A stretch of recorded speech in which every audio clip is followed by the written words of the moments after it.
are you, Jack? Good to What's have the you crack? here. How long have we known each other? We have known each other Longer than I've Jesus. had a son, so I 8, think 8 years nearly? could be more. I think I was about 19. I'm 26 now, and I think I was about 19 when yesterday's Play EP came out in the stand in Roscrea. Yeah, so it's about 7 7 years. 7 Yeah, years it's been a while. Yeah, it's been ages. First time we met was when I brought you up. The stand. No, you came down. I came down first. Down to the stand Okay. to do the gig for the yesterday's place thing. Okay, and that was The by EP. myself that time, or was that with the big group of Hostile Smiles and Sean? I think. was Sean, the other one. your friend came down. Okay, Yeah. that was a good night, but a messy one from what I remember. Yeah, Okay, so then I would have brought you up to Never Meant Show shortly after. shortly after that. Yeah. So it was maybe, I think if my memory serves me correct, it was about 2 months after that, and I was Okay. like, I can remember it was like, I don't want to sound like an out and out culture here, but it was like a culture shock. I was like, oh my god, there's real punks here. There's real, like, you know, you're kind of like looking at YouTube and you're looking at all these different types of music, and then you go up to Dublin and you see people that are really into it, and it was like, wow, this is different, because all we had was like, you know, that back in Roscrea, there's nothing really to expose you to anything like that. But when you go up to Dublin, you just get exposed to so many, you know, different. I'd almost flip that the other way though and say that there's too much in Dublin. Yeah. Like anytime I go down to your shows, or Jack, Yeah. even in Galway, where It's they've cool. got only a certain amount to it, they're packed out shows and the people Yeah. are really there for the music and they Music, enjoy yeah. it. Whereas in Dublin, don't get me wrong, that happens Yeah. at a lot of shows every day of the week. Yeah. But at the same time, there's 2 or 3 shows on in Whelan's, Fibbers, Workman's, Yeah, I suppose. everywhere pub else, like that. and that's Monday to Sunday every night. There's so many music, extra yeah. bands. So like, I also feel that like sometimes even the shows I put on, people are there, but they're just there to get drunk and go to Yeah. smoking area. Yeah, which there's yeah, nothing wrong with either. yeah. But it makes it hard for that's- trying to get your friend's music scene, or just It's an Irish thing though, isn't it? That whole thing of we'll go down to see, or we'll go down to see your band, or we'll go down and see this band or whatever, and then everyone just gets a pint and goes to the smoking area and doesn't watch the band, and it's like they might come in at the last 10 minutes and be like, oh, great set, man. Yeah. yeah, that was savage, and it's like, Yeah. well, okay, cool, cheers. Which again, there's nothing wrong with. No, it. there's nothing wrong with if that they're either. there, they're there, Yeah. and if they enjoy it, Yeah. that's the other side. I've been at gigs where there's only a few people at them, and I mightn't necessarily love the band, but I stand there for a while, and Yeah. at the same time, like, you don't have to stand there. Like, it's good to support them, but if you're Yeah. not into it, you're not into it. Not And into there's it, no yeah. point standing there Standing- pretending yeah. you're into it either. That's Yeah. true. No, it's something that I've noticed about going to gigs in Ireland. Yeah, seeing gigs in Ireland and going to gigs in Ireland. It seems to be a fear, especially smaller gigs. There seems to be a very much a thing to do, the done thing nearly. Yeah. You know. I guess it also depends on the venue, because like I'm thinking Fibbers, the smoking area is upstairs, Mm. and you don't even hear the music then, so it's kind of like you are at a separate thing sometimes Yeah. up there. Nothing against Fibbers, Yeah, but yeah. you know, there is just certain venues where it works better. Like upstairs in Whelan's is great because it's right there, and you come back into the bar, which is where the gig is on. So that's I've a never great. even set foot inside Okay, Whelan. you have Yeah. to get out to Yeah. upstairs in Whelan's. It's nice from that point, but then it's that little bit further away from the city centre. So Yeah. some people might want to go out to that show Mm. or whatever. Yeah. Bring it back then. Where did you start? When did you start playing music, or when did you start even? Well, like teenager, when I was a teenager, big metal punk fan. You know, like the Dead Kennedys and Metallica, Mega, the big four basically, and lots of punk thrown in there too. So like started off as a drummer, and then kind of started this thing called the School of Rock. It was like a summer camp for to taught you about the business side of music, and you kind of paired up into groups and wrote songs and stuff. So when I went there, I was about maybe 18. No, actually, I would have been younger, about 16. And I remember going there as a drummer, and there were so many drummers there. Like, so everyone was forming bands, but no one needed a drummer. So they were like, "Is there any bass players?" I didn't know how to play the bass, but like I can remember a singer in this band came over to me and was like, "Will you play bass in our band?" I was like, "Can't play bass, man." And he goes, "Yeah, it's grand. Look, we're I think it was a few Ramones songs, and then there was some No Effects in there as well." And he was like, I'll show you how to play the songs. And I, like, in a week, learned how to play it, like, badly. But, like, you know, it was all just, when I was that age, I was just very much kind of like, I just wanted to tell people to fuck off. And, you know, I was just so angry, but I didn't know, there was frustration with no direction, you know, it was just, but that was cool too. I was big into skateboarding and all that, so all. But you even just said a minute ago, like, where you grew up, you wouldn't have, like, who was the first person to show you that kind of music, my or cousin. even skateboarding? Yeah, Okay. my cousin Michael would have been like a big influence on how I got into the music I got into. I don't think without my granddad or my cousin, I don't know if I would have got into music at all, because Michael had a drum kit and he was in a hardcore punk band, and like they never played in Rossgrey, but it was always outside of Rossgrey. But I used to be able to see them practicing, you know, and get exposed to it that way. So it was kind of cool to have that, because I don't in Rossgrade, I don't know if I would have been exposed to that kind of thing without having some way of, like, you know, having a cousin or but like my granddad was seriously into music too. Like he could have, and my grandfather was the sort of man that wouldn't have just listened to like one type of music. He was big into like mad things like Nirvana, and then he could be listening to Nirvana, and then he could put on Chuck Berry, and then he could put on Luke Kelly, and then he could put on the Dubliners, and like, you know, it was just it was a great environment to grow up in as a kid in Rossgrey, because yeah, you had all these influences like in your family, say, and they just opened you up to a whole new world of music and art and stuff. Yeah, it was amazing, really, like getting exposed to like that sort of stuff at like 5, 6, 7, and then on top of that you'd be listening to stuff like I don't know,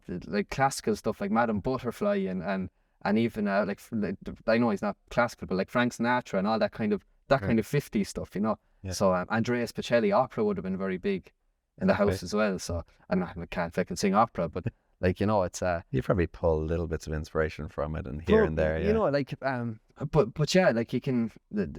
It's mad how the music you kind of, what would you say, music that grabs you as a teenager. It's mad how, well, for me anyway, it's been a mad journey of seeing how it has changed. Like I'm very into, I suppose, Irish music right now, and Jamaica, like a lot of reggae and a lot of ska, you know. I love that right now. So it's kind of like folky, Irishy kind of reggae kind of style. And do you remember the first gig you would have been to then? Would it have been a local or a big band? Or? The first gig I went to, Jesus, what was the first gig I went to? So it wasn't that good if you can't remember. Yeah, I did. I think like the first time going to like like the first gig I ever played, I think I played a gig before I actually had gone to a gig, you know. Okay. So the School of Rock would have been that would have been my first kind of time playing in front of people, you know. But then I suppose like there was stuff like Templemore Metal Festival growing up, and that still goes on every year. 16, 17 I would have been going to that, I suppose. But like in terms of big gigs, I'd like going to see the Winter Passing play and coming up to Dublin to see. I can remember that night we came up to see Modern Baseball, and I can remember just being like, wow, this is so cool, you know. So yeah, I as a teenager, that's something that I kind of wish I did. I did more, was go to gigs, go to bigger gigs, you know. Yeah.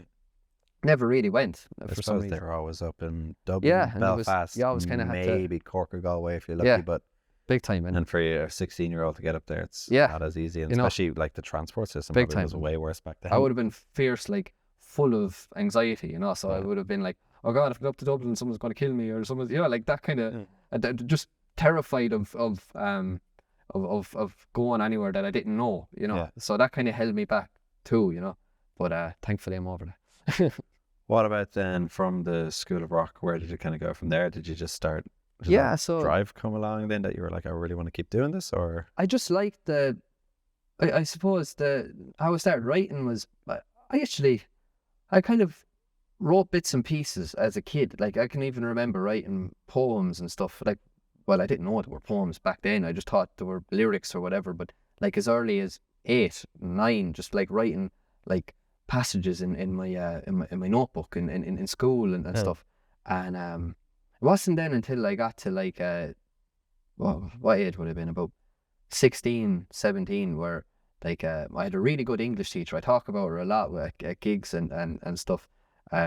Miss Egan was her name, and I had no interest in school. I mean, I had like zero interest in school. I would if I thought I could have got away with never going to school, I was barely in school in 5th and 6th year. But this teacher really kind of took me underneath her wing and she realized that, okay, well, I'm not going to get this chap to do homework. He's not going to do it, you know. And Yeah. and you can only kick somebody out of the class So many times. So how am I going to like get around him?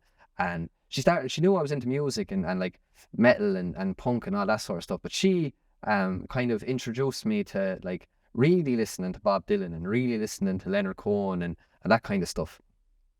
So she said to me, do you know, if you want, you can bring me in. If you write every single night, you can bring me in what you wrote, and I'll tell you what I think of it. And she kind of, in a way, I suppose, she kind of planted the seed of starting the whole songwriting thing. There was suddenly, like, I always thought with the metal and the punk thing, I always thought like this is great, but like it's never going to go anywhere. You know, at the back of my head, I'd be in punk bands as a teenager and metal bands, all playing covers, but at the back of your head, you're always kind of going, this is only fun, and this is. But I can remember when I wrote my first song, it was called How We Used to, and I could just remember this feeling like this felt good. You know, I can express myself now without saying, you know, without being like, fuck you, fuck everything, and you know, I can actually listening to Bob Dylan and Leonard Cohen really gave me that what would you say?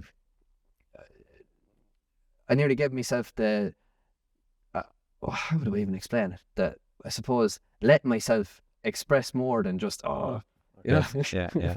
if that makes sense. Yeah, no, makes sense to me from a songwriting point. Yeah, so that's probably where I don't even know what the question was. The question where This was just when did you get started? But yeah, no, that's great. Yeah, kind of. And so did you play in other bands before? Like I know you said a few covers here and there. Yeah, but so there was a lot of cover bands, like in and out of cover bands all the time.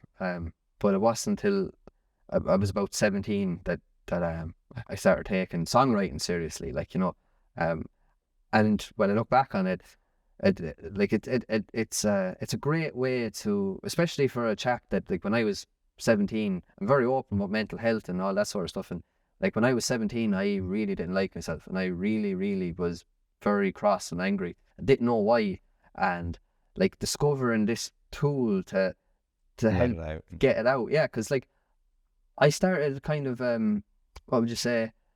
If I was trying to tell you what was going on in my head, I wouldn't have I wouldn't have been able to verbally tell you what was going on back then. But when I picked up the guitar and I wrote something, and I could sing it to you, you know, and I could like, and that to me was a powerful thing to discover as a kid, you know, that you can sometimes you can say 10 times the amount that sometimes you can't get the words out just saying it, but you can say it all in a song, you know, and I think that's a powerful thing. Feel that's still the same now? Yeah, definitely. Yeah, more so, or have you learned? More so. I think I'm super comfortable in who I am now. Thankfully, the Wim Hof method and all that helped a lot, and doing a bit of meditation and stuff.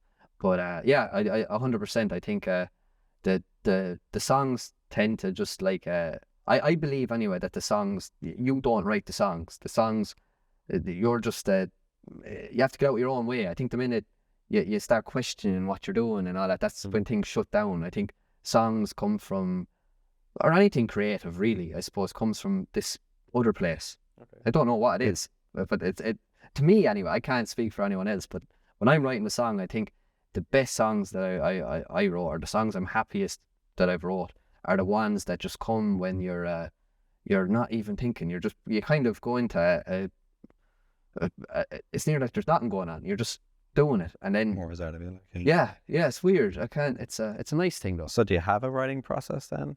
Yeah, well, I have to write every single night, or every single night. Right? Yeah, like a page. Usually it's a page, like an A4 page, and sometimes it can be absolute you know. But I think it's important to do that because I view songwriting no different than, what would you say, like lifting weights or sports. Training, yeah. It's about keeping the cogs healthy and you know the cogs moving in the brain. And if you treated wherever the songs come from, or wherever the songwriting process comes from in the brain, if you stay doing that over and over again daily, then it never stops. You can only get better really as well. And as you said, some days you write stuff and you personally think it's shite, but someone else might like it. But even if it's just to get that shite out of you and move on to the next one. Yeah. Just still benefiting that. I was only actually talking to a chap there about that, how when I was 19, I kind of felt like I got, as you know, you probably heard Yesterday's Place and all that, but like I was terrified that am I only going to be able to write about heartbreak? Am I only going to, is this all I'm only going to be able to write about, you know? And like it was amazing to I had to write them bunch of songs, that 5 or 6 songs about that particular time, in order to be able to move on and write about other things. Because I think if some sort of trauma happens in your life, I think you have to sit with it. You have to sit there and fully acknowledge it, and fully kind of what would you say, accept it for what it is, you know, and learn to I suppose learn to love yourself in a sense, and learn to kind of say, okay, yeah, that happened. Now what am I going to do to help myself get over? And for me, it was the songwriting. But if I had just tried to go, no, I don't want to deal with that, I don't want to think about that, I need to write about this, or I need to write about that, then that part of me would never have healed. You know, that loss I had at 19 would have never, you know, gone away. I had to do that, you know. So it's bad. With that EP and those songs, do you still like playing them? Would you still like hearing them? Do you still go back to them, or would you? They're kind of done and they're. No, I still play some of it, but I still play Yesterday's Place, and I think that's the only song off the EP I still play. But it's mad how time changes the way your perspective. Obviously, age and that can only do that. But you get a bit wiser, and you get a bit. Hope so. Yeah, well, you'd hope so. You know, like, but the thing I've noticed about some of the older songs is that they mean something different now. As you change and you grow, you kind of discover lines in your song pull bits and that you maybe didn't think about the same. You don't think about them the same way. They think they could mean something else. For worse and sometimes for better, I guess. Yeah. Sometimes it can be a bit. But for me anyway, it's been good. You know, it's been positive.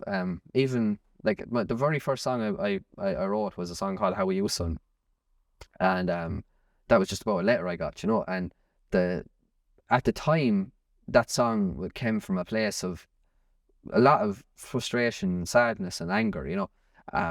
But now I look back on that song, and I look back on my 17-year-old self, and I'm kind of going, Jesus, fair play to you, pal. You know, that was a lot to deal with at the time, and you dealt with it well, and you know, like now when I play it, I kind of don't have that anger in me anymore when I play it. I kind of play it, and it's nearly like finding that 17-year-old in there still, and going, fair play to you, kids, you know. It's all good. So I kind of enjoy it now, you know. It doesn't come from like, oh, that can't believe that happened to me, you know. It's kind of like that's okay, that happened, and you dealt with it, you know? Okay. And with your writing process then, if you're writing every night, are you doing demos on your phone? Are you recording onto a laptop or anything? Or do you remember the best ones and the rest kind of get lost in the flow of it all? Or? It's a strange one. So some nights, like I'll write every single night. I might not take out the guitar every single night, but the nights I do take out the guitar, which is frequently enough, like, you know, an odd night I might not, but the nights I do take out the guitar, I usually put down the phone and just press record, and I might stay in the room there for an hour just.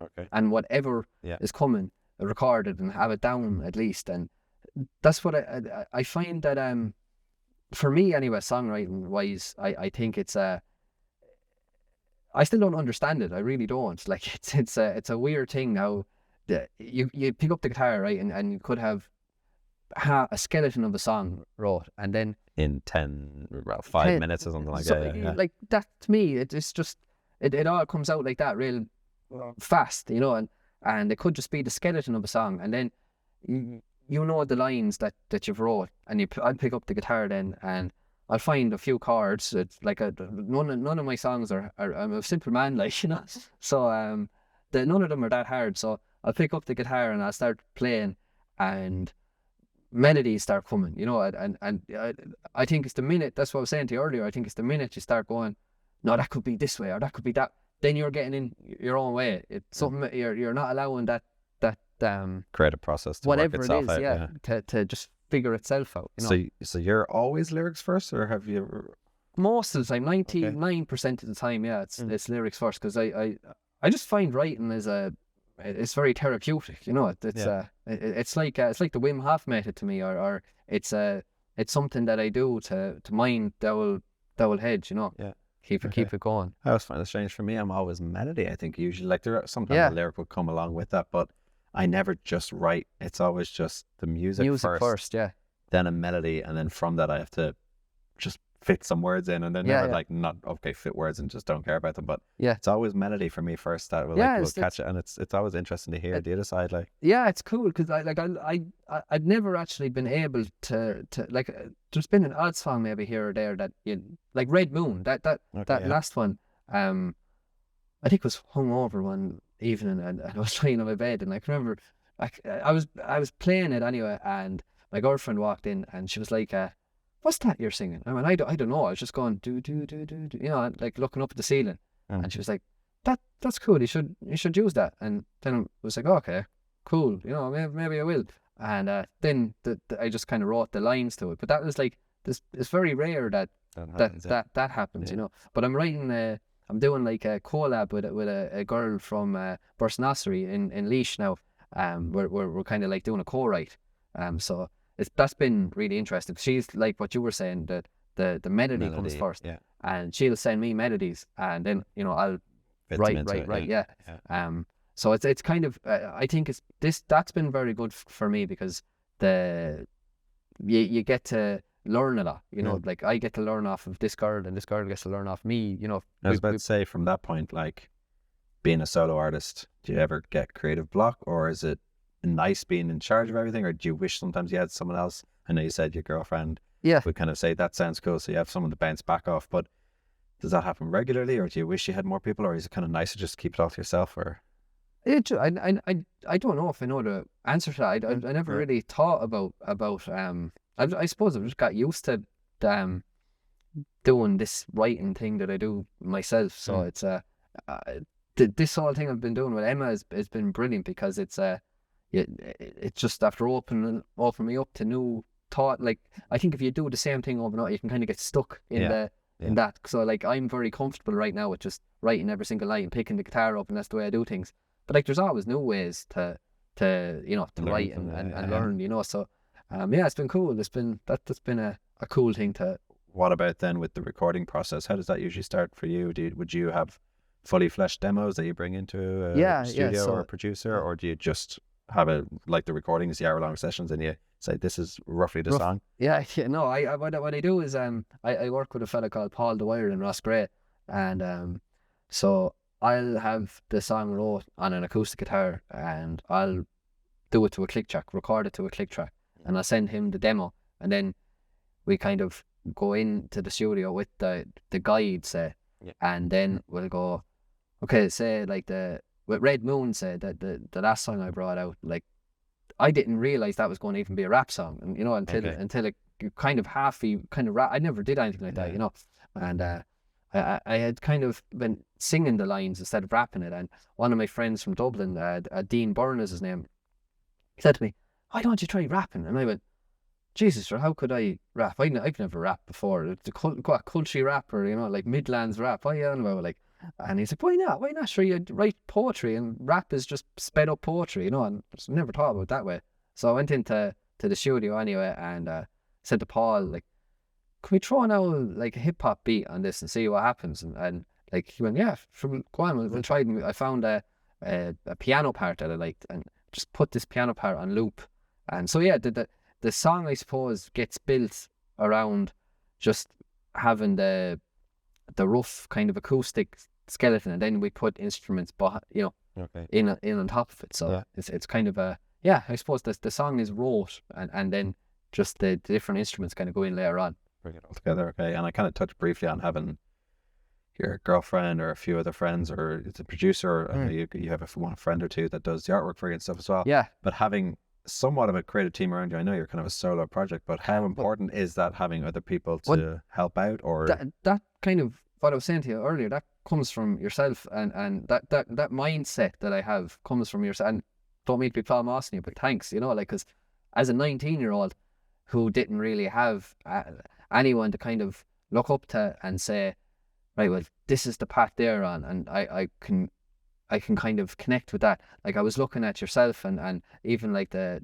all of the got like Marty, all the lads up in Dublin and Limerick and places, and kind of going that, like, you know, the whole kind of mentality behind this seems to be, you know, if you go somewhere, you bring, or you just get your friends involved with you, you know, you that's something that I kind of hold big time in here, is like, if I'm recording something, I'd love to get I always get my friends involved. So like, even on like Red Moon, that was literally just drums, bass, piano, and guitar and vocals. So I got my brother on bass, and like it's even the first EP, Internal Dialogue, like there was about 6 or 7 people from Roscrea all on that, and like that's been super important to me, and I love that. I suppose since I've been a teenager, I've craved that sense of community, and that's what I've got off of music, is that kind of that community vibe, you know.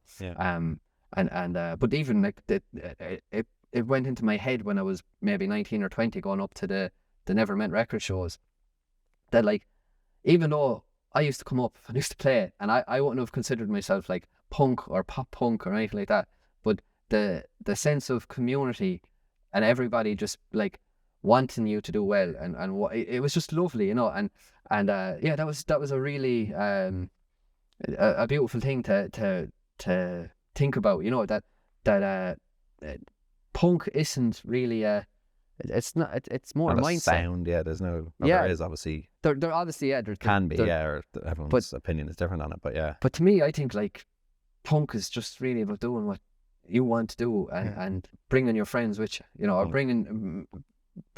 providing an environment for everyone to just be themselves, you know, and that's what you've done, you know, and I think that's I suppose, but I think we've always done it from a point of having fun. You know, like, it's always been our the bands I play in with my friends, or my friends' bands to try bring over from the UK or whatever. It's never been about, let's make money out of this, because let's be honest, I probably have lost money at times, which is again all part of it, but it's never been about, let's see how big we can make this. And I think that's also sometimes been something that's kept us back a bit, or held us back. Like, we've never seen it as like a moneymaker thing. I almost used to like, and still do to this day, be like, making money off music seems a bit like anti-punk.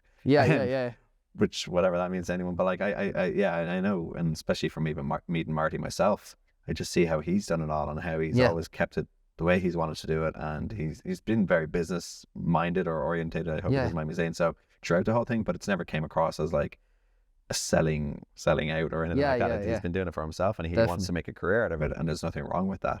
I think it's a great thing. And that's what I'm striving for. You know, like it's I think it's it can be a mad thing if you start playing music, which I did for free, you know. When you start making money and start making like, not that you're making loads of money, but when you start making money, you kind of get this feeling of like, I've been doing this for so long for no money, like now people are paying me to play my own songs. This is weird, you know, like, this is strange. I can remember where was it? It was Nina Arts Centre, or not Nina Arts Centre. It was somewhere in Tip, and I got like it was something to do with the Tipperary Arts Council, and I got like a nice bit of money for playing for like 45 minutes, and I can remember being like, is this normal?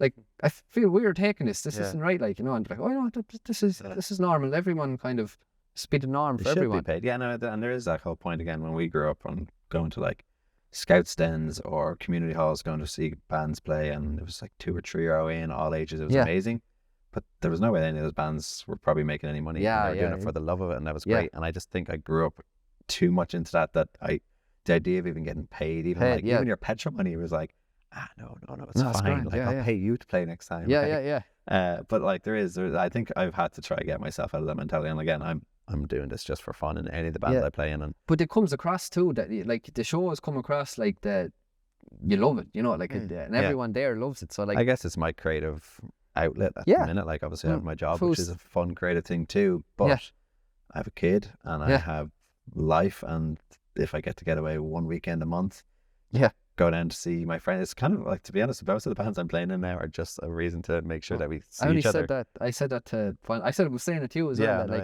music is kind of because everybody, we're all getting a bit older, and you know, people are doing this and this or whatever. It's kind of like a great excuse to hang out with your friends. Yeah, you know? yeah, it's definitely. It's brilliant, and that's just to get down to a different county, different town, city. Yeah. Just and even just a night out, you know. Yeah. It is a fun kind of thing. Social media for you, how do you find that? I'm the worst. I'm like I try my best like to keep up to that, but fucking I hate phones, and I don't even have my own. I haven't had a phone and I don't know how long. I think I remember you saying it to me a while. And how do you find that then? Is that great not having, like, does it have its pros and cons? Yeah, there's pros and cons to it, because people can't. You're not easily contactable, you know. But at the same time, that's nice too, because Jesus Christ, I don't know. Since I stopped using it, I've kind of slowed down a lot and been more here, you know. Like right now I'm with you and we're chatting. I'm not thinking about like what's going to happen in an hour from now, or what happened on the drive up, or, you know, I'm just here, you know. And I think when you're constantly doing this, it's keeping you from being right here. You're seeing so many inspirational, creative things, and you think you're going to get creative because of it, but if anything, you're just not being creative. And you're just, I have that thing on my iPhone every Monday morning at 9 a.m. I get a thing being like, your screen time. Yeah. I see the hours, and mine's never fully true because my Mac is linked to that and I'm working at my computer, so it's not as if I'm on for 10 hours or whatever. Okay, yeah. But it says I am, and I'm like, Jesus. Yeah. So I have a little thing on my phone. It's like I give myself 2 hours on social media. That's good, yeah. And you can pick the apps, and then it comes up saying you're 2 minutes left or whatever, and then you get extra 15 minutes, and you're like have another little hit. Yeah, have another bit. But like, I go over it all the time, but it's nice to have that there, because you just sit there going, Jesus, I've been on between, I think it's like Instagram, Facebook, and Twitter or TikTok, any of those ones that I have linked into it, and I'm like, I've been on them for 2 hours throughout the day. Yeah, that's pretty mad. Like, it's a lot. It's a waste of time. And there are great benefits to it in terms of like getting your music out to 100%. Loads of other people, promoting yourself, and letting people know that you are still making music. There, yeah. But trying to find that balance. Yeah. So if you don't have a phone, who does your social media? I use my girlfriend's when I need to, you know. But or the laptop at home, I'll use that either. And would you give yourself a certain? Yeah, like, you know, I fall into that when I do go on the phone to do social media, or to do, like, I fall into that as well. That whole fucking but I try to I try to, like you said, only do it in the evening time or in the morning time. I try to only have like a specific time during the night, so I'm not walking around all day just doing this, because it's so easy to fall into too, like, and you don't even realize you're doing it, you know. And I think the amount of information you're getting bombarded with, like, you could see something absolutely horrendous, disturbing that happened on the news, or just in general, a picture of something terrible could pop up. Then you could be looking at like puppies, and then you could be looking at, like, what is it doing to you? To your mind, yeah. You know, like you're being bombarded with all of this craziness, you know, and like then you put it down and you realize that's all going on here, and it's. Then you're not even paying attention to what's going on in your own life or family, or anything. 100%. And I definitely think if you're doing this all the time, you're switched off a little bit to the here and now, you know. And have you found it useful in other ways, or have you, like, I know you're on to me about Spotify for Artists quite a bit, like, that's obviously been cool. That's been like the first app I've really got into, you know, using, because it's been deadly to even track how your song is doing, and to be able to see, especially for like planning a bit of a tour, you're able to see what counties and what countries are listening to you the most. So like, for me, I couldn't believe it that Red Moon was like, it's at 16,500 now, and it was released last month, so it's doing pretty well, like, because I don't have anyone like pushing, a manager or anything like that. So I couldn't get over it, and I went and I looked at the county, like, where it was being listened to most, and Dublin, it was like 9,000 streams came from Dublin out of 16.5, and I was like, what? That's crazy, like, you know. Do you know, again, if it got on any playlists or anything like this, or is it just? No, I haven't a clue. I don't like. There's probably is a way to figure that out. Well, it'll show. Like, I can show you after a little bit. Yeah, do please. My own little bits that I know about it as well. But again, that's the other side about social media or technology. It's ever changing. Like when I started playing in bands, we didn't have Facebook or anything like that. There was no Facebook events, and then we went through the whole thing when we were doing the first. So how did you promote show when you didn't have? I have flyers. I'll show you. There'd be flyers at just putting them up everywhere. Yeah, at each show there'd be flyers for the next show or about what's going on. And there probably was somewhat of a social media like Bebo, MySpace, and Tune, or not TuneCore, what's that one called? Anyway, a few little bits like that, but they wouldn't have been like as big. And then again, really big. And then I kind of noticed it's gone quiet again. Like I didn't even make Facebook events for some of the shows coming up for the last while. Okay. Because it was all like Instagram. You put up a post on that. We have more followers on Instagram. We were getting more engagement. So what was the point of making this Facebook thing? Facebook page, saying it to people that aren't going to bother go. But I'm going to try give it a go again. And like I think trying to do things organically with flyers could work. Yeah. Certain things you just got to try everything and see what works. And there's no right or wrong. Every artist, every genre, every venue, every person's going to take it different. Yeah. Definitely. I think there's like something happening at the minute where like people are craving that kind of real organic kind of, it's not all just social media. I think I'd say after the last 2 or 3 years of everyone being on their phones a lot more though, and now they want to get out and go to events. Obviously there was a big like trying to find venues and trying to book bands. It was so hard for the last year or so because every venue was backlogged from everyone trying to get back out touring. But yeah, I think you're right. There is kind of people are kind of going back to older. It's just like the older ways, like nostalgia is like in at the minute as well. It's kind of with TV shows and music and everything. So I guess it's going that way. You know, you're getting old when your brother comes into your room and goes, "Did you know the PS2 is vintage?" And I was like, "The PS2 is vintage? What do you mean it's vintage? I used to play that." Like he goes, "Yeah, but you're old." And I was like, "Oh, really? Am I? I'm 26. Is that old?" He's like, "Yeah." I'm not even gonna say my age then. Yeah. I guess from that then, like, what other creative outlets do you have? Like PlayStation? Would you spend much time playing games? Is that not kind of anymore. Another similar to social media to you? It's just but no, like if something came out that like I really liked, I suppose I played The Last of Us. I can remember, and I got into the TV show too, and I loved it. I was really into The Last of Us as a teenager. So when the Last of Us 2 came out, then I was like, oh, I'm gonna definitely have to play this, and it was kind of a good thing though, because it was a thing that it was time to hang out with my brother too. The two of us kind of play it together, you know, and that was a great thing. And like as I said before, like me and my brother are super close, so it was great to just have that time to to play. But yeah, outlets, I suppose. I do the Wim Hof method, and my brother does the jiu-jitsu. I haven't been training now in a while, but I used to do kickboxing and the jiu-jitsu, you know, bit of MMA, and that was great. But kind of just music is after getting a bit busier now, so I'm kind of putting all of my energy into music. But I still have, like, my brother is last year he won the nationals, the Irish nationals, and this year he came second in the nationals. So like most days, like, you're messing with your brother even though you're not training anyway. So like you're getting some form of exercise there. But the Wim Hof method for me has just been probably the most the most profound experience I've had in my life has been finding that. It changed everything for me. It changed, like, I just became calmer, more relaxed. Yeah, I became calmer, more relaxed, and just more focused. Yeah, that's the only way I can. It was like more in the lane, knowing where I want to go and what I want to do. And like for me with music, it's just that I didn't realize it until the last maybe 2 years that, like, all I've ever been trying to do with music, and when I look at the words that I'm writing and what I'm writing about, is just to kind of say to people that, like, look, I'm not saying I'm right.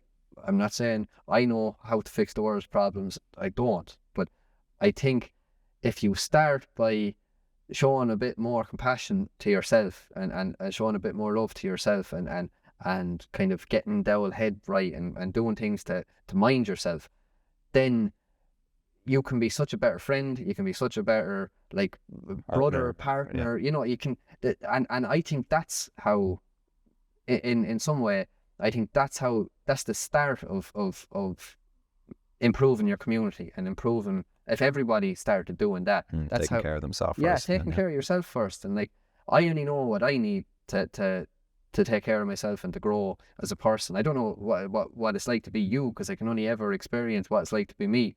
So I think if everybody was able to take that on board and kind of say, I need to be good to myself before I try to because there's so many problems in the world, you know. And like, I think if you can't kind of be nice to yourself and be good to yourself, how are you going to tackle the world's problems? You know, that's the way I view it. So, but that's probably what I've been expressing all up along, is just to be good to yourself and be good to other people. And like my friend actually said to me there the other day, he goes, do you know what that thing you said, mind yourself and mind each other? I said, yeah, pal, yeah. And he goes, that's kind of turning into your catchphrase. You know that? I was like, I never thought about that. Yeah. So like, yeah, that's probably what my music is all about. It's just mind yourself and mind each other. If there was one phrase for it, I suppose that's what it is. Cool. You know? So yeah. I guess what's the future then? I know you've got EP. The future for the time being anyway. I'm always trying to just stay right here, you know.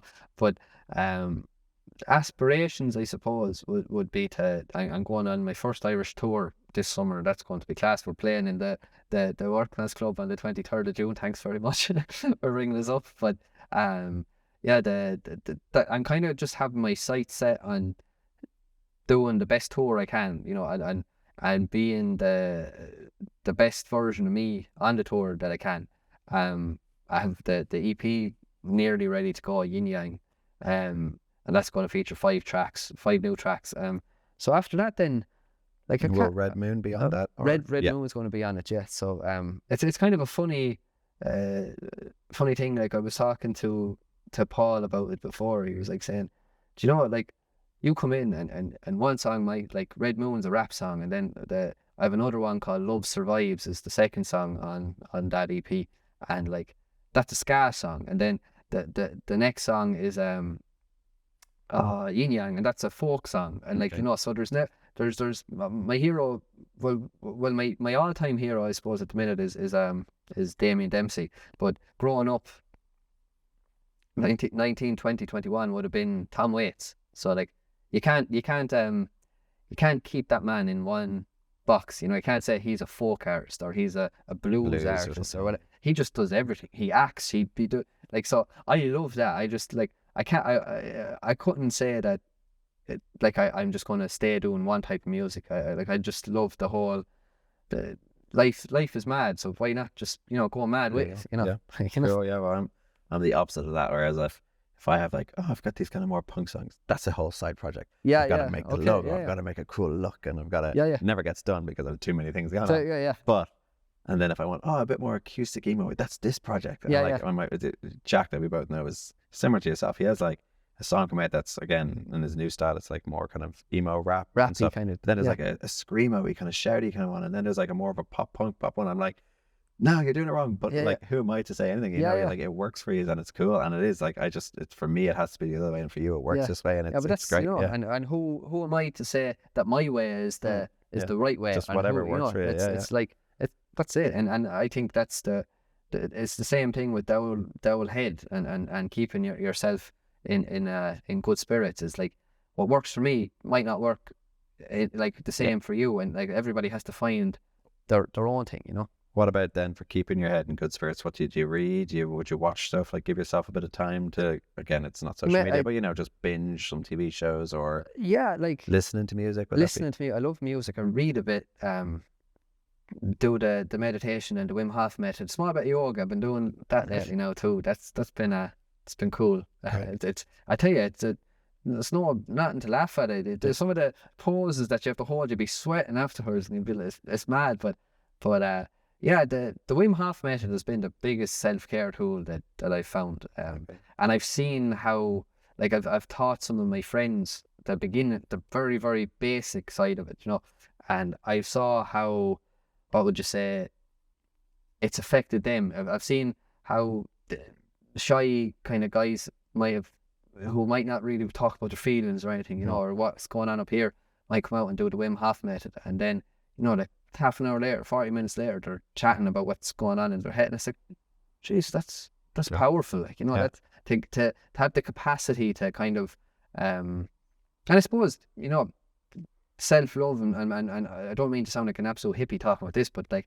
I think say if you are having a bad time, like you're going through a bit of depression or whatever, I don't believe that there is anything that I can do or anything I can say that's going to change that feeling inside your head. Only you can do that for yourself. So, but I think what you can do for people is provide an environment for them to be completely themselves. So if you're completely okay with yourself, which I don't know if anyone ever is 100%, but like if you were mostly all right with yourself and mostly like okay with who you are as a person, I do think that provides a certain, because I've seen it myself with, even before I felt like this, the people that like would have provided that environment for me, you know.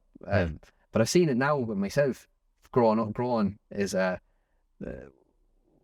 say with the Wim Hof method, especially, that you would have you kind of provide an environment for people to just kind of go, oh, right, okay, this is feel this way, yeah, and then talking kind of comes around. So like you provide, you can never really stop somebody from feeling a certain way, but you can provide an environment for them to kind of figure it out for themselves, you know. And I think that's powerful. The Wim Hof method I've seen it, what it's done for me, and now I've seen what it's done for other people. And that's super powerful, you know. And do you think you'll be selling some Jack Keeshan ice baths on your next tour? Jesus, I don't know. I encourage people to try it. Like but it's something that I would have gave a bit of thought about pursuing on the side, the Wim Hof instructor, kind of becoming a Wim Hof instructor, because I've seen the power of it, you know, and I believe in the power of it, and it's not like this culty kind of thing, you know. Like it's a very individual, like the feeling I get from the Wim Hof method is just what I suppose the only way I can describe it is just pure relaxation, really, I suppose. The way if you did a few rounds of it, the way you would describe it might be completely different, but it's still a good feeling, you know.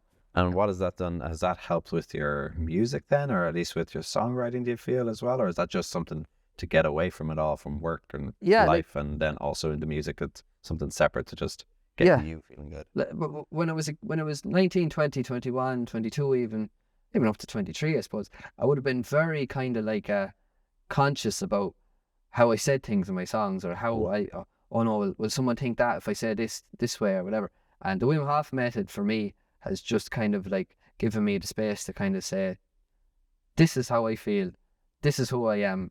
It doesn't matter. But like once I'm okay with myself, who gives a shit what anyone else wants to say about me? And I think that's a good way to you know. And I also think there is sometimes beauty in other people finding a complete different meaning and message within your own song. And they come up to you and saying, you're like, that's not what it's about. But if you found that even better, it probably means it's potentially even a better song because someone was able to get something else out of it. Yeah, but even like what you're saying about that, like songwriting is showing me that we're all more alike than we're not alike, you know. And I definitely have seen that at gigs when lads, it's mostly actually young lads my age, you know, or young lads my brother would be calling me old, but you know, would come up and be like, man, that song, like I had an experience like that, like How Are You Son seems to be the one that young guy come up and they're like, oh yeah, my God, like I had that same experience. And like songwriting has shown me that like what makes me upset or angry or happy or whatever, 9 times out of 10 you're going to get upset or angry or happy about the same things I need to be happy are probably the same things you need to be happy in terms of like feeling loved and being able to give love and feeling okay with yourself. Like there's so many we have so much more in common as people than we do not in common, I think. But I try to focus on that. Anything else then upcoming? I know you mentioned the EPs and the tours or anything else, or even like I had a little thing on my notes here. Is there any opportunities that you missed out on or that didn't fall through, and like that kind of like how you felt about it afterwards, and then maybe it was a good thing sometimes, or I think we just are so used to always people being like, this is great, this is coming up, but we don't ever get to hear musicians about like the stuff that they think is about to happen, and or about what is, you know, an opportunity that just didn't pan out the way they wanted, or that happened and then they didn't get what they wanted out of it. Has that ever happened to you, or has it always been smooth sailing? Like as I said, Damien Dempsey is my hero. Like he's I can remember I was in 6th year, I think, and I played one of my songs for a practical exam in music, you know, and I can remember my friend afterwards, the teacher literally didn't like it whatsoever, and she says to me, like, what are you doing with your voice? And I went, what do you mean? And she goes, it's like you're trying to sound like you're from Tipperary, or you're putting on we were kind of putting on an accent. I went, I'm not doing anything like that. I don't know what you're talking about. But I was ready to I kind of had that mindset that, like, I'm never singing again. Oh my God, you know. And my friend says to me, should never listen to Damien Dempsey. He sings in his own accent and he doesn't care, and everyone like is drawn to it. So that's how I got into Damien Dempsey. And like, I always looked at Bob Dylan and looked at Cohen and looked at all these guys and thought, like, wow, that's amazing. But I could never do that. You know, I could never. But Damien Dempsey's music was the first time that I went like, shit, I could actually do that. You know, I could write about what I'm seeing around me, and I could kind of, you know, say what I think about it, and I could do it but by not trying to sound American or not trying to sound English or not trying, you know, not that there's anything wrong with that, you know, but like, it just kind of, I suppose that experience I had with my teacher kind of made me kind of feel like, oh no, I couldn't do that. And then to hear this man doing something similar to what I was trying to do made me kind of go, whoa, I want to chase that. So I really wanted to support Damien Dempsey, and I went I was trying for ages to find a manager, find anything, and I couldn't find any way to get in contact with him. And then I got this opportunity to support him in the Helix, and that gig just fell through. And I can remember thinking, oh my God, that was my chance, you know.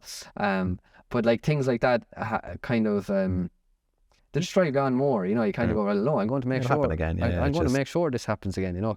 And we went to see him play in the Abbey, myself and my girlfriend and my girlfriend's dad, and we got off the bus, and this will tell you how much of a culture I am. We were on Abbey Street, and I got off the bus anyway, and I was like, where's the Abbey, lads? Where's the Abbey Theatre? And I didn't know where it was, like, and the Abbey Theatre was only across the road from me, and I was like, where is it, you know? And I stopped the first woman that was walking up the road, and I said, sorry, do you know where the Abbey is? And she goes, oh, you're hardly going to see Damo, are you? And I, yeah, I am, yeah. And she goes, I'm his mother, do you know that? And I was like, no way. And I had like this maybe like 20-minute conversation with Damien Dempsey's mother, you know. So I definitely think maybe I think we write about similar stuff. So I hopefully, hopefully that would be a dream come true, you know. Just I guess that's such an Irish kind of thing, you know. You tell a story like that, but it only really happens in Ireland, you know. You bump into his mother on the way, and normally like that happens. And it's like, oh, we didn't get tickets, and she's like, oh, I'll bring you backstage or something like that. But okay, great. No, but it was cool, and like I just like to get the opportunity to support him, and just like to shake his hand and just say thanks for being you, because like you really inspired that young kid in me to kind of be him, you know, and to discover who that was, you know. He's a very cool man though, Damien Dempsey. I think he's very you know, he's very, how would you say, he was into boxing and all that sort of stuff. So I thought that was cool, because I was also into karate and into like fighting and stuff too. So it was cool to see a man that was so, in one sense, so macho and so like that, also talk about the old mental health problems and the old demons that can you know, go mad in your head sometimes, and how to actually overcome that too. He jumps into the sea every morning, I think. So you know, it's not too different to me with the ice baths or the cold showers and stuff. So he's been a big hero of mine. So not getting to support him was probably like, oh God, what am I going to do now? But now that turned into fire, you know, fire in the belly, you know, which is cool. It can be hard being from, like, I think if you're a songwriter and you live in Dublin or you live in a city, I think it's easier to find you know, ways opportunities. Like, I'd say there's definitely truth in that, but then there's also, like what I was saying at the very start, there's 1,000 other I think Dublin's probably like one of the bad examples of that, whereas like Galway or Limerick or Cork or Belfast, and probably like there's more artists there, there's more opportunities, but there's not too many. That's true. Dublin has it. Like, again, I'm only from Wicklow. I consider myself slightly from Dublin when I need to. When it benefits me, because we're on the Dart line and it's Dublin area rapid transport, so I can pretend. But no, for me it was like there's no shows when I was growing up. There was always shows in Kilcool, where we are now, or Greystones, Bray. There was just shows in like Scout stands just up the road. That's where they all were when we were growing up. 3 euro in. All ages, just fun throughout the day. Actually, when you say that to me now, I'm only after literally thinking of this, but we had stuff like that growing up. I can't believe I let that slip in my mind, but we had a youth cafe. I used to volunteer in a youth cafe. I did it all the way up until I was about 19 or 20, and we used to put on shows in there, all right. And some nights they'll be absolutely unreal, and then some nights you'll just be the band playing to themselves, like, you know. But it was good. The thing about this, I'll show you some of the flyers in a minute. These shows would have, like, again, I probably wouldn't even know numbers now, but probably like 100 to 200 at some of them. Wow. And that should have touring bands from, like, DIY ones from Europe or America even. And it's the first time I saw Tune on Tinfoil was in a Scout Stand in Greystones. Tune on Tinfoil are savage. But there's all that growing up. And then I got into bands, started playing a little bit, and we did a few shows in Wexford and bits like this. And then it was Dublin, and it was just pubs. And it's over 18s, which grand at the time was fine because I was that age, so it didn't matter that we couldn't. But it was in a pub, and it was like they were worried about bar sales, and they're worried about you know, all this, and like people can't go then, and it's late, and how do you get home if you live where you are, and creeps and it just kind of, unfortunately, it's the way it had to be. And we tried put on, like myself and my friend Kieran tried to put on all ages shows back in Greystones, and it's just they wouldn't let you. You need insurance, you need this, that, or the other, or the venues were just gone. It is a pity, but at the same time, it's just the way it is, and you have to kind of roll with it or try find a way to win the lotto and buy your own little venue and turn it into something cool. But okay, I think that's pretty much. Anything else you want to plug for yourself before we wrap this up? No, just so you can check out me on, what would you say, Facebook, Jack Keeshan Music on Instagram, and Jack Keeshan on Spotify, you know. So yeah, that's it. Right, so this song is called Next Door's Child's Cry, and I wrote it about, I saw an eviction happen on Facebook Live, and it was an eviction involving a family, and happened over the first or second lockdown. I can't remember if it was the first or second lockdown, but I just kind of feel like, you know, it's becoming a bigger and bigger problem, and I don't know where I see it ending. So I think we're going to have to get out and protest this. But yeah, this is called Next Door's Child's Cry anyway.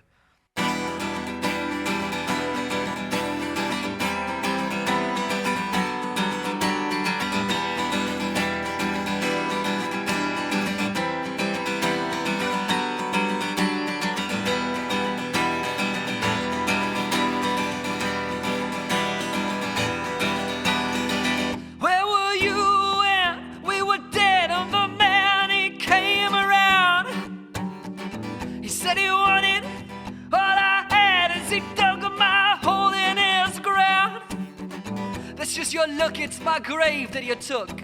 There's something that shone from his eyes. Then my mother, she came to the door, and I heard her next door's child's cry.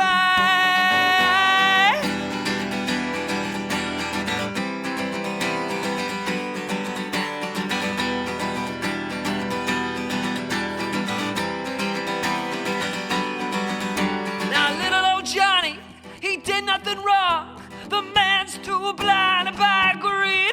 Well, 6 holidays and a trip to the States when there's single mothers with more than they'll feed.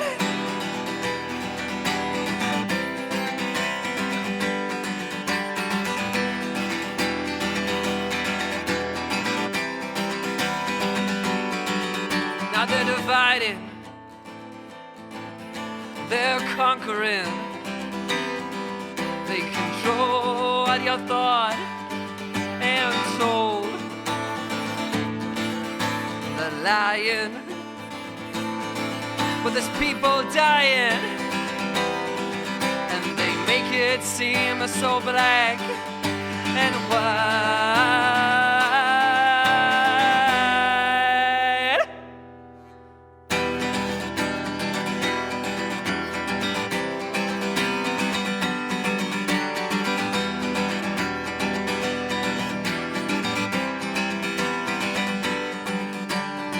Some bastards son are banging on about a time that's been forgotten and gone, while too many are dead and too many have been forgotten.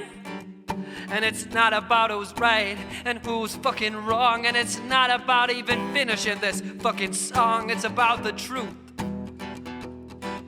and the lack of it being given to me and you.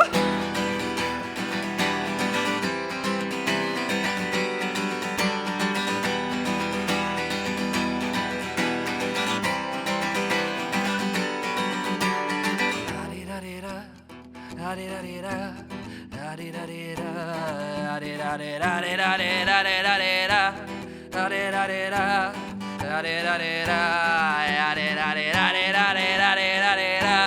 No, no, no,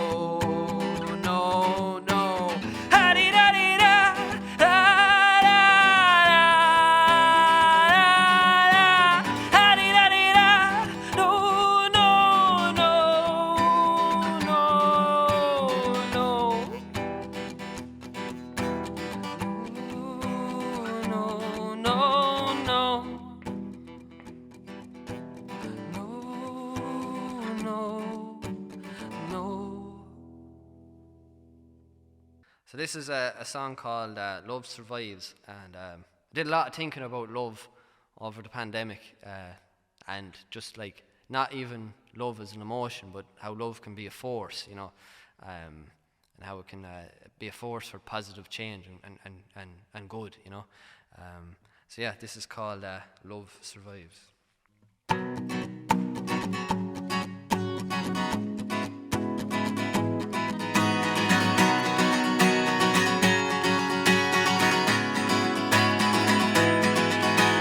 I'm a man that's not very sure about what's going on anymore.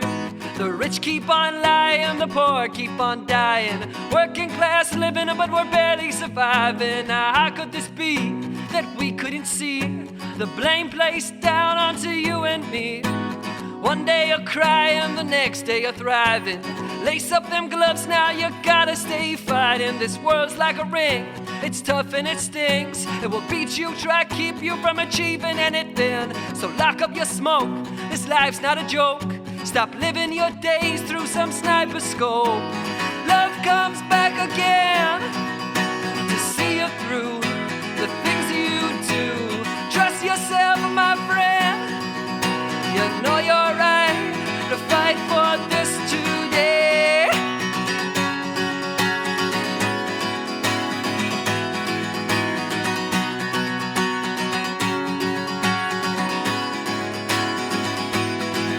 Now you lost yourself, now that's okay. Every day is a school day anyway. Learn to let go now and love yourself. Everyone can do this for themselves. Step through life's ropes, wearing gloves of hope. Deep in this fight is where you learn to cope. If they don't understand, just like we say, their hate will swallow them anyway. Love comes back again to see you through the things you do. Trust yourself, my friend. You know you're right to fight for this today.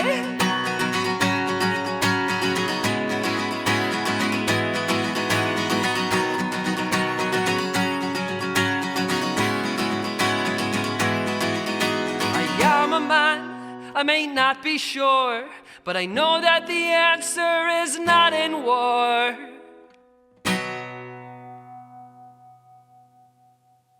So yeah, this song is called I Got Your Back, Man, and I wrote it because I was out one night with my friends in the recording studio, and one of them was playing lead guitar on a track, and I just looked up at him before he walked out, and I said, "Go on, man, you're going to smash it, I love you, kid." And he looked at me and went, "What?" And I said, "I love you, kid." And he said, "What do you mean, though?" And I went, "That you're my pal and I love you and you're going to do great, like, you know." I felt like I had to, what was I even doing? Like, how do you not get what I mean? And he just looked at me like kind of, what would you say? He felt strange about the fact that I told him I love him, you know. And I think it's important to tell your friends that you love them, you know. It's a very important thing for me anyway. But I was taken back by how he reacted to just me saying I love you, you know. And I went home and I picked up the guitar and I just said, Jesus, am I right about that? What is it about us, especially lads, what is it about us that sometimes we find it hard, love in particular, or showing affection, whether it's shown to us or whether we're trying to show it to people, sometimes we can kind of, you know, find it a bit hard, you know. But anyway, this is called I Got Your Back, Man.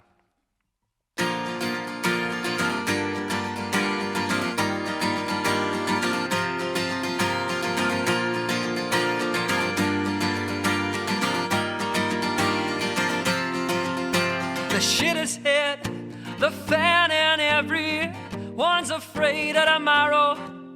I just want you to know I still got your back, man. 'Cause the newspapers fill us up with all that sorrow they can borrow, and the politician still plays with us, and we still take it on the chin.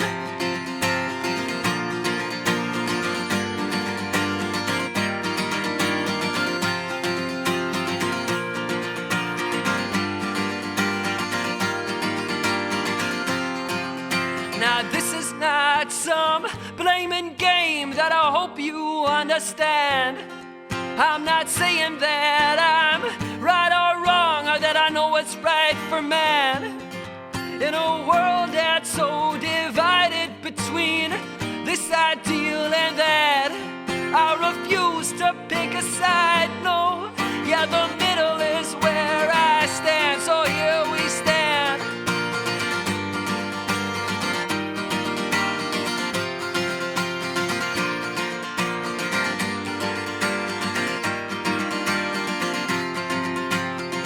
When we go out in the street, I stop and smile at who I meet.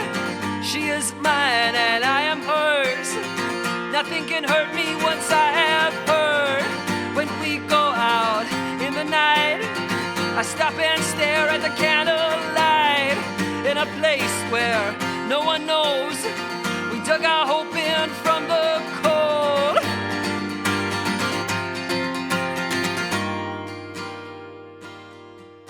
The shit has hit the fan and everyone's afraid of tomorrow. I just want you to know I still got your back, man. 'Cause the newspapers fill us up with all that sorrow they can borrow, and the politician still plays with us, and we still take it on the chin. The shit has hit the fan and everyone's afraid of tomorrow. I just want you to know I still got your back, man. 'Cause the newspapers fill us up with all that sorrow they can borrow, and the politician still plays with us, and we still take it on the chin. And I'm asking when are you gonna love yourself again, my friend? When, oh, when, oh, when?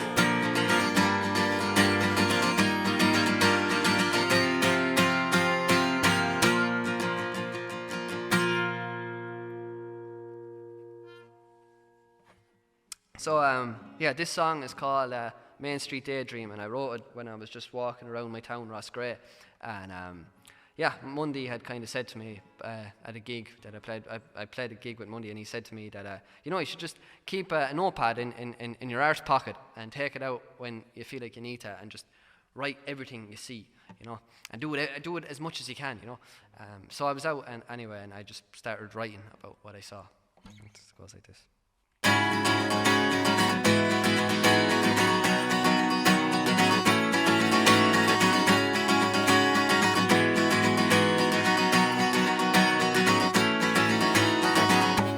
Kids in their raggedy clothes, skinny dogs eating out of bins.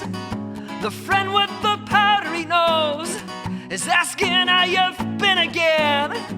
This town's getting left behind, and the people show love within. They tell you it's just the time. Shut up, drink up, it's fine.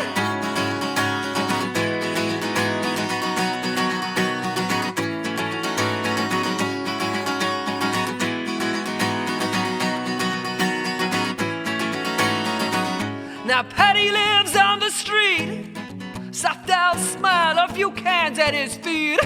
The castle is his today. School kids come out to play. Now some mother from some motherless home is trying to work it out on her own, and no one seems to give it down. They're all too busy asking where.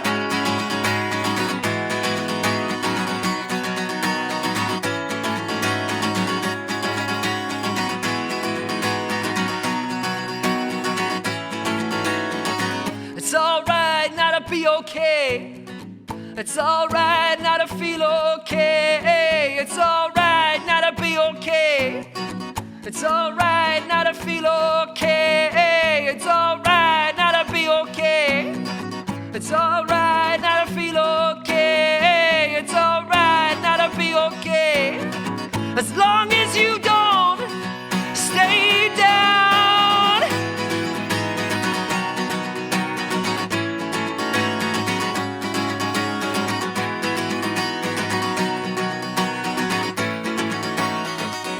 There's kids in their raggedy clothes, skinny dogs eating out of bins.